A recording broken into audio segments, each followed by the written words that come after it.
السلام عليكم ورحمة الله وبركاته. أحباء جماهير النادي الأهلي، أعظم جمهور لأعظم نادي في الكون ومجموعة من الأخبار والحصريات. فريق ألاخولينسي الكوستاريكي هو بديل فريق ليون في كأس العالم للأندية بعدما اشتكى هذا النادي لأن مالك فريق باتشوكا هو نفسه مالك فريق ليون، وده بيخالف لوائح الفيفا رغم أن فيه 10 أندية على مستوى أوروبا والكونكاكاف قدموا طلبات للفيفا بحثا عن ثغرة، لكن اللوائح والقوانين هتكون في صف فريق ألاخولينسي الكوستاريكي، وهو اللي هيشارك. فريق ألاخولينسي تصنيفه ال15 في الكونكاكاف. بالنسبة لأخبار النادي الأهلي النهاردة أجرى التدريب قبل الأخير استعدادا لمواجهة طلائع الجيش في كأس عاصمة مصر، وشهدت التدريبات تألق نجمنا ومعشوق الأهلاوية علي معلول، اللي هيكون بإذن الله له دور في المباراة القادمة أكبر من دوره في مباراة إنبي. يا إما هيلعب أساسي يا إما هياخد وقت أكتر.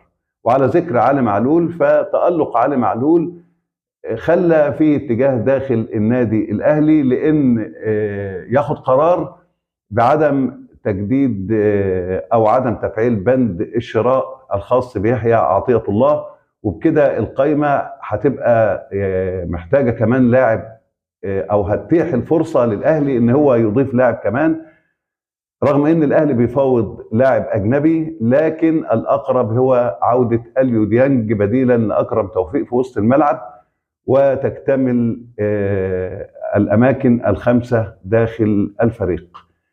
بالنسبة لكريستو خلاص إدارة النادي الأهلي بتستطلع رأي كولر، فكولر بيخطرهم أنه لا حاجة فنية للاعب كريستو، وبالتالي كريستو ممكن فريق الصفاقسي يفعل بند الشراء مقابل $1,000,000.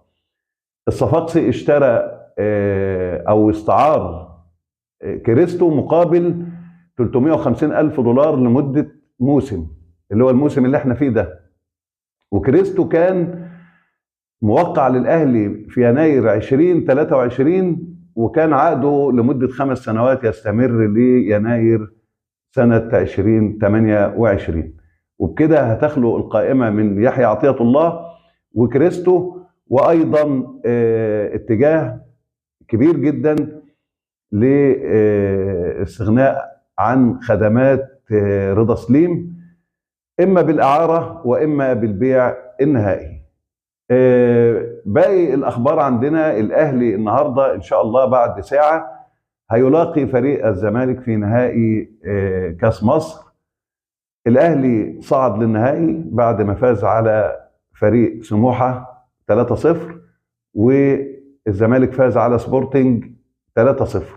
معروف ان طائرة السيدات هي بطلة دوري هذا الموسم 24-25 بعد البلاي اوف مع الزمالك وفوز الاهلي 3-1.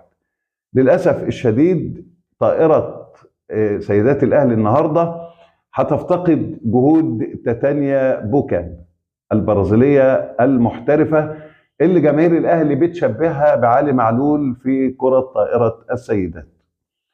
للأسف الشديد أيضا لقينا ردة فعل خارجة عن كل أنواع الذوق واللياقة من نيرة الأحمر عضوة مجلس إدارة نادي الزمالك، اللي رقعت زغروطة على الفيسبوك عشان إصابة تاتانيا، وهذا أمر لا يليق بعضوة مجلس إدارة في نادي بحجم نادي الزمالك.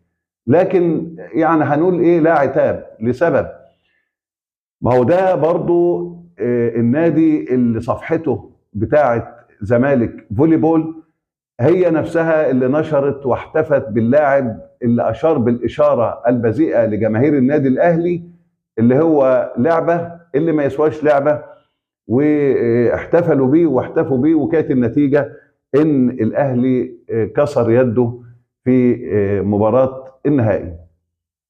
على أي حال كل التوفيق بإذن الله لبطلاتنا النهاردة هذه الليلة بعد ساعة تقريبا، وعشان زي ما ردوا على تصرفات لعبة يردوا على التصرف البذيء من نيرة الأحمر عضوة مجلس إدارة نادي الزمالك. في بقى موضوع في منتهى الخطورة ومنتهى الأهمية يتعلق بأزمة النادي الأهلي والشكوى المقدمة للجنة الأولمبية.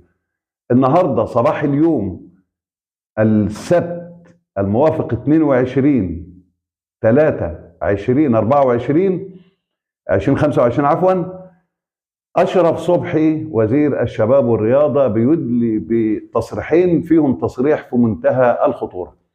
التصريح الأول وده ما يهمناش في حاجة بيتعلق بوقفته مع زيزو اللي الناس انتقدتها وناس كتير أولتها على أنه كان بيدفعه أو بيحثه على أنه هو يتم توقيعه لنادي الزمالك. التصريح بقى اللي يهمنا ان اشرف صبحي بيقول ان هو لما طلب منه ان هو يتصرف او يتدخل في الازمه اللي حصلت خاصه بمباراه القمه، ايه اللي حصل؟ اللي حصل ان اشرف صبحي قال انه تدخل واتصل بوزير الشباب والرياضه او وزير الرياضه السعودي وطلب منه ان هو يرسل طاقم حكام سعودي. بالفعل تم ارسال محمد الهويش اللي وصل مطار القاهره تقريبا 9 الا تلت او 9 الا 10، يعني قبل المباراه بساعه الا تلت او ساعه الا 10 دقائق زي ما كلنا عرفنا هذه الواقعه. وكان معاه في استقباله شريف عبد العزيز مندوب اتحاد كرة القدم المصري، اللي بدل ما ياخده استاد القاهرة والراجل يسخن في خلال مثلا 10 دقائق 15 دقيقة، تفاجأ محمد الهويش حسب تصريحاته بأن شريف عبد العزيز خده على الفندق وقال له احنا هنحط الشرط في الفندق وبعد كده نروح على الملعب، وسأله على جاهزيته بدنيا واستعداده لإدارة المباراة. محمد الهويش قال انا قلت له ان انا جاهز ومستعد.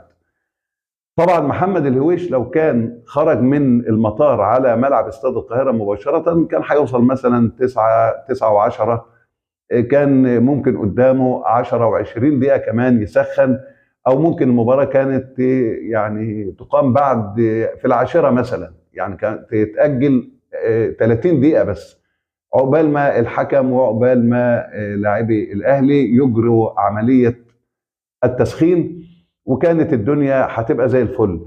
تصريح الوزير أشرف صبحي لازم بإذن الله الأهلي أيضا يضمه لملف الشكوى للأولمبية.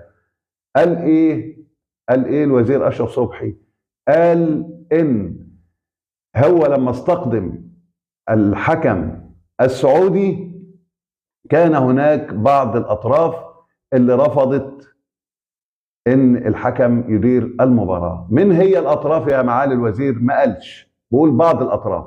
طيب اذا كانت اطراف المشكلة هي النادي الاهلي ونادي الزمالك اللي هيلعبوا المباراة مع بعض، والطرف الثالث والرابع هما رابطة الاندية واتحاد الكورة، يبقى دول 4 اطراف. الاهلي مش هيرفض، ده الاهلي اللي عاوزه. الرابطة كذلك مش هترفض، ده الرابطة هي اللي طلبت بناء على طلب النادي الأهلي. مين بقى اللي رفض؟ لسه طرفين. هل هو الزمالك؟ لو هو الزمالك اللي رفض إقامة المباراة بالحكم السعودي تبقى مصيبة، ولو كان اتحاد الكرة هو اللي رفض تبقى المصيبة مصيبتين. يعني معنى ذلك ان المشكلة كانت محلولة وما كانش هيبقى فيه مشكلة ولا أزمة ولا أي حاجة، لكن يقول لي إن في أطراف رفضت، هي دي اللي لازم إدارة الأهلي تنتبه ليها وتضمها للملف في أسرع وقت، لأن ده اعتراف خطير من الوزير ودعما لموقف النادي الأهلي.